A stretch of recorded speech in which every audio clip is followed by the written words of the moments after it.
కళ్యాణోత్సవాలు తరచుగా పండుగ పర్వదినాల్లోనూ, నూతన నిర్మాణం చేపట్టిన ఆలయాల్లోనూ లేదా ఆనవాయితీగా ప్రతి ఏటా నిర్వహించే కళ్యాణోత్సవాల్లో భక్తులు, కొత్త జంటలు పాల్గొని స్వామివారి ఆశీస్సులు పొందుతుంటారు. ప్రధానంగా కొత్తగా వివాహమైన జంటలు ఎక్కువగా కళ్యాణోత్సవం చేయిస్తుంటారు. కారణం, 100 ఏళ్ల పాటు ఇద్దరూ కలిసి ప్రశాంతంగా జీవించాలన్నదే వారి నమ్మకం. అందుకే కళ్యాణోత్సవాన్ని ఎక్కువ మంది భక్తులు చేయించుకుంటారు. శ్రీమన్నారాయణాయ కళ్యాణోత్సవం, తిరు కళ్యాణ మహోత్సవము ఇక్కడ అంగరంగ వైభవంగా నడుస్తుంది.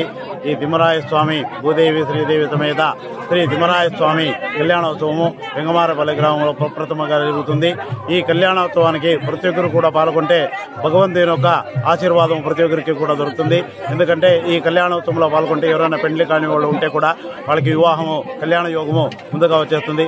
తర్వాత ఎవరికైనా సంతానం లేని వారికి కూడా ఈ కళ్యాణోత్సవంలో పాల్గొంటే భగవంతుని యొక్క ఆశీర్వాదంతో ఆ సంతానం అనేది కూడా కలుగుతుంది.